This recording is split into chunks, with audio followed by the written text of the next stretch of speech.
今天讲的，这戒义慧经当中呢，就是现在讲前面的3种力，观待力、作用力、法尔力，然后呢就是讲那个真诚力。那么前面讲这个3种力当中呢，就是观待力和作用力的概念和它的定义已经讲完了。这个大家都清楚什么是作用力，就是任何一个这种果呢，就是依靠这个因的作用而产生的。什么是观待力呢？什么是观待力呢？任何一个果呢，就是依靠这个它的因啊，就也就是说是观待它的因而产生的。就这个道理呢，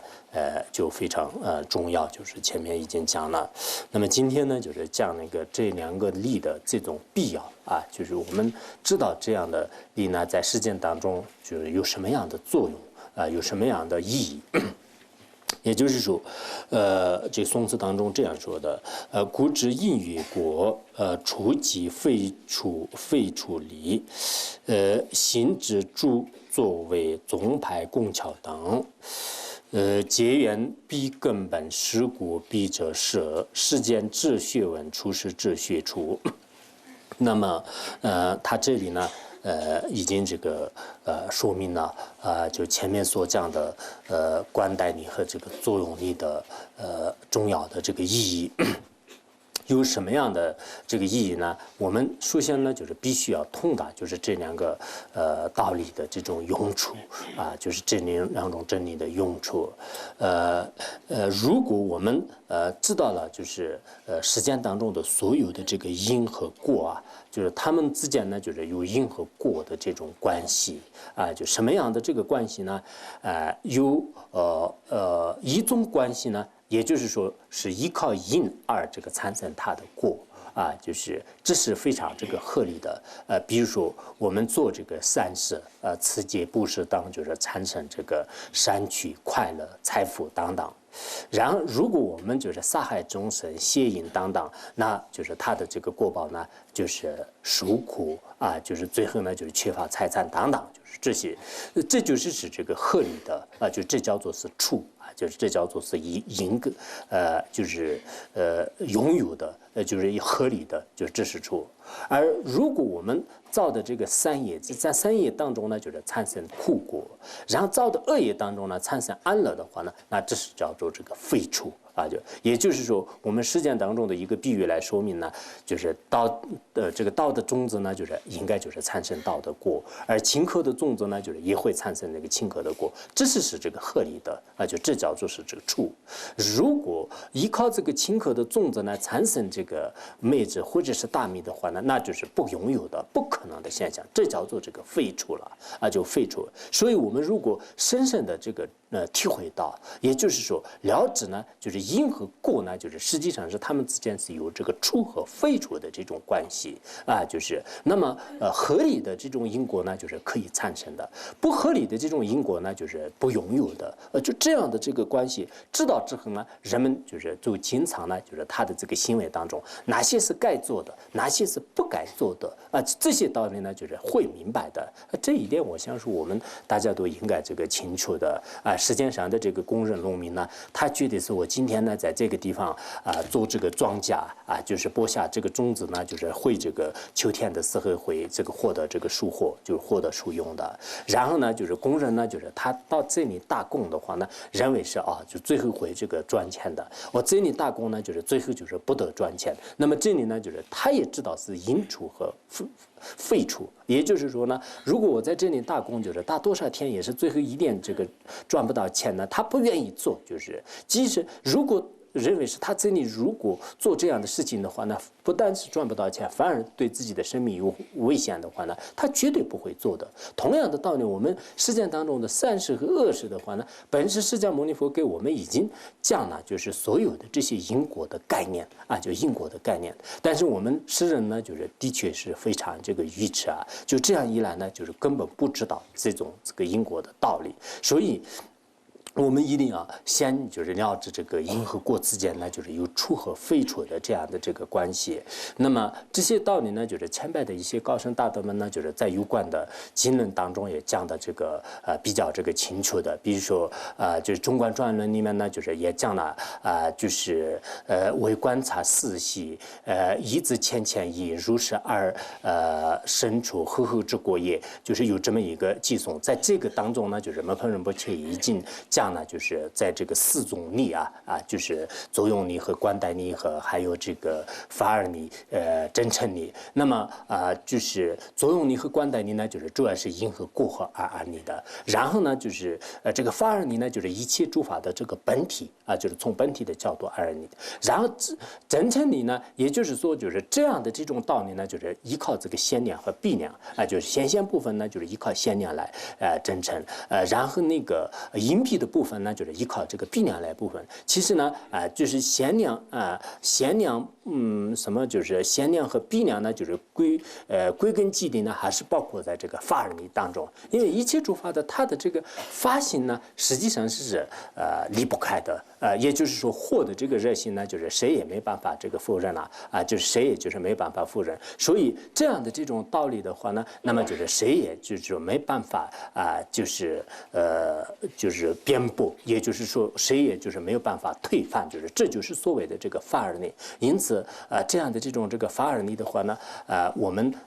就通过这个文思一合呢，就是自己也一定会是明白的。其实要明白这个因果的这四种道理这是对我们的这个修学来讲呢，就是的确是非常非常的这个重要。我们在这里呢，就是问世这么多年，但是我们最根本的、最要义的问题呢，要这个通达。就本师释迦牟尼佛呢，就的的确确是对我们这个所宣所的诸法当中都有就是不共的这个特点呢。那么这些这个特点的话呢，实际上的任何一个学者和智者呢，就是都没有这个挖掘出来的真理。因此呢，就是大家应该在这个闻思的过程当中，就是最根本的问题呢，就是一定要这个掌握。其实这四种真理的话呢，我记得在那个荣顺班智达的入大乘论里面呢，也已经这个讲了，就是观待因、观待果、观待本体，然后观待真理就观待这三个这个道理呢，就是宣说了，就是这个作用力和这个观待力，还有呢就是这个法尔力以及这个真诚力，就是这样的。为什么这样宣说呢？已经这个我们相续当中有了这个对果方面的怀疑，对因方面的怀疑，对本体方面和还有真理方面呢有这个四种怀疑。为了断除这四种这个怀疑呢，就宣说了这个四种道理。比如说，我们对这个事物的本体，就是火的本体是不是热的，或者是这个它的珠子的本体是不是无常的，就是对这些方面的这个怀疑呢，就是有的话就是宣说了，就是这个法尔力就宣说法尔力。然后我们认为是如果造这个三业的话呢，它会不会产生这个安乐的果呢？就是对果方面有一种怀疑的话呢，那么给我们宣说了这个作用力。如果我们觉得是现在的这个众生的痛苦快乐呢，到底是不是造恶业和造三业而这个产生呢？对它的因这个产生出怀疑的话，那给我们这个宣说了这个观待力。那么这样的这种因果的道理呢，到底是有没有一个真正的就是真理来进行说明呢？就是我们对这个真理和逻辑方面就是产生怀疑的话，给我们就是宣说了这个真诚力就是荣顺班智达的这个入大乘论的这个教义呢，也是这样的。当然我都是学入大乘论的是已经可能是有这个18年了还是17年了，就是当时上师如意宝就是讲了，当时我们刚开始听到这四种力的时候呢就确实是对这个佛教的这个真理就是初步的有了非常深刻的这个认识，就是好像在自己这个心里面呢，因为我们每一件这个事情呢，如果对这个事情很有兴趣、很有收获的话呢，就过了多少年，也是自己心里面呢，就是一直是不会就是忘记的，就是有些这个我昨天遇到一个同学就是然后我们在那个20多年前的，就是因为每次呢就是饿的时候，就是有一个同学呢，就是有一个藏巴课代，就是然后那个这口袋的话呢，它的形状是有一种比较特殊性的，就是牛皮口袋。然后我们当时可能生活是比较艰苦吧，就是现在过了20多年的话呢，就是每一个同学都是把这个口袋的形状呢，就记在心里面，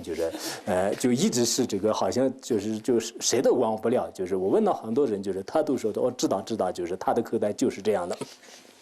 所以可能就是当时在这个入籍时刻，也就是说，特别这种这个饥饿的时候呢，就是有一点就是食物的这种来源的话，那就是可能记得很清楚。所以我也是那个入大乘论里面的这4种真理呢，就是还是兴趣很大的，就是当时呢就是很有信心的。就是去年前年吧，就是讲中观转论的时候，我也说过，就是说这4种理呢，就是对我们尤其是现在这样的这个错综复杂的这个思想交杂的过程当中啊，就是大家在这个很多的这个国外国内，就是东方西方的这个文化呢，就是错综复杂，在这样的这个状态当中的话呢，就是自己好像找到一个真正的一些真理啊，那种这个真理呢，就是在这个一生当中来自生生世世呢，就是可能在你的阿赖耶上面种下非常这个深的一些这个种子，就是所以说呢，我觉得大家在这个对佛教的真理上，尤其是呢就是摩诃仁波切所宣说的这些道理上呢，对我们的本师释迦牟尼佛呢，真的是有着非常这个大的这个信心，而且这种信心呢，并不是这个依靠就是暂时的这个因缘和依靠暂时的这种感动，依靠就这样而这个产生的，应该说这个发自内心而且呢，就遇到什么样的危缘也是不会摧毁的，应该要到这样的这个境界。所以他这里呢也已经讲了，就是这个因和果的这个处和废除呢，是拥有和不拥有的。所以是时间上的人们知道这一点之后呢，就像我们实践的这个医学啊、工巧学啊，还有一些宗派的等等，就是所有的这个说者智慧的来源呢，也是知道是这样的。比如说我们实践当这个工巧学啊，就是工巧学当中呢，就是做很多这个工巧明的。那么工巧明的话呢，人们都知道是做这件事情有效果的话呢，他会做的；如果没有这个效果的话呢，他不会这个做的啊，就是不会作为一个木匠呢，就是他通过他的手艺来，就是做出一个这个东西啊，最后呢，就是他觉得是这个会赚钱呢，就是他会做的。我们实践的这个医学来讲也是如果我的这个病呢，就是通过开刀就是会恢复的话呢，我们就是愿意就是付出代价。如果就是觉得没有意义，他的这个医术不高，或者是这样开刀不会有利益的话呢，他不会开刀。实际上的这个工巧学和医学以及这个任何一个知识呢，也是依靠就是这样的这个出和非出来这个案例的。然后我们的这个宗派的话呢，也是同样的，我们释迦牟尼佛的这个宗派呢，大家都觉得今生对自己的相续也有利益的，来世呢就是生生世世的对自己有帮助的话呢，很多人都愿意去学的。如果我们学了这个宗派以后，对自己你的他人都没有什么这个意义的话呢，谁也不愿意去学的。因此，世间的工巧啊，还有那个宗派啊等等，就是所有的案例呢，都是依靠这样的，依靠这个真诚力和依靠什么？刚才那个作用力和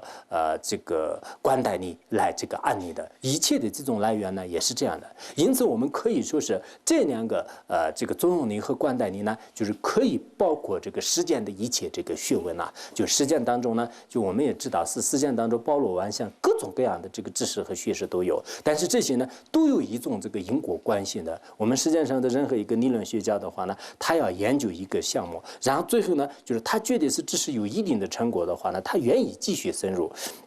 如果觉得没有的话呢，他也不会的。那么我们从出实践的释迦牟尼佛教法当中的戒定慧三学为主的一切的这些学处的话呢，也是同样的。如果我这个按照这个佛陀的这个教言，就是一心安住，获得了这个殊获的话呢，我愿意就是做禅，我愿意这个受戒律，我愿意呢就是去学这个智慧。但如果就这些效果都没有的话呢，我也不会这个再这样这个下去。所以这些事情呢，大家也应该就是实践当中的这个所有的处和废处啊，就这个是必须要懂的。要懂得这个道理的话，你必须要搞明白前面的两种这个理。因此，佛陀呢就是在有关教言当中也是说了，说是这个善的因当中呢，就是不会就是产生就是